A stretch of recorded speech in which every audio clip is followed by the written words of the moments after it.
here for Iloilo. Nonoy gets the DHO. Nonoy from the elbow gets the bounce. Coach Raymond itong si Rafi Reyes and itong si Marvin Lee and Mark Yu will be vital. Bicolandia talking about Iloilo.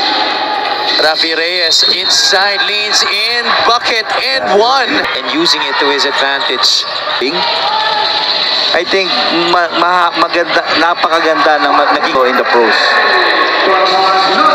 Trying to break down the defense of Gab Gomez. Swatted away by Jet Diaz. That's number 2 in the game.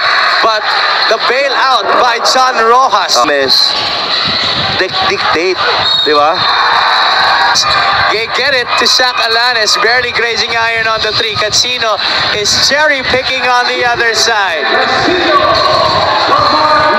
61-60. Alam mo yun, it's all about, it's up and down, execution after execution. Yun na nga, coach, mabilis na nga yung nangyari sa first half, mas bumilis pa tayo lalo here in the second half.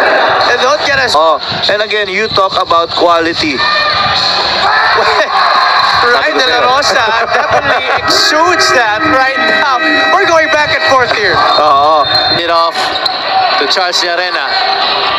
Dangerous pass recovered by RJ Deles. Deles swishes it through.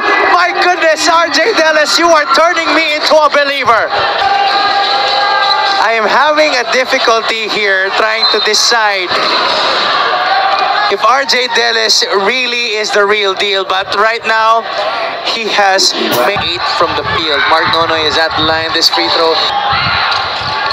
First perfect trip and use it. Alanes, the kick out. Get Lau from the outside. 3-pointer is good. We now enter the twilight zone. The final 2 minutes brought to you by GameX, the official online ending partner of the MPBL, the first and original online basketball ending. Mga coaches who do you need to cold para sa kanila? Nonoy gets 2 out of 2 once again. Patalo Here comes RJ Deles again. Oh, that's blocked by CJ Denied, Casino. Here comes Iloilo. A chance to tie. CJ Casino barrels his way through, gets his own miss. That's a foul. And scorer this season para sa Iloilo at the UST Growling Tigers. Rojas on the roll. Rojas puts it up and in. 2 more points. And the lead back here for Bicolandia. Situation, the possession arrow was pointing their way. Casino gets a screen from Katapusan. Casino from way downtown. That's big. CJ Casino. Box office. Instead gives it to Casajeros. Lordy takes it and gets the bounce. Not the play they wanted, but definitely the play they need. 73-72. Mark Nonoy with a quick answer. Oh, unsportsmanlike foul. What a crazy sequence! Hindi pa ako tapos doon sa reaction ko, Javi. Lumilay-up na si Mark Nonoy. Ito ano yung mga winnable. So let's watch this Mark Nonoy layup first. Tingnan mo naman, coach, ang sikip pa rin nung dinaanan niya. Pero ang bilis pa rin nakaabot dun sa loob.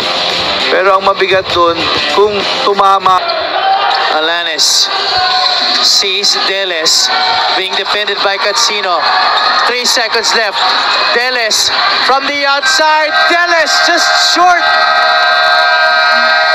And that's gonna be it.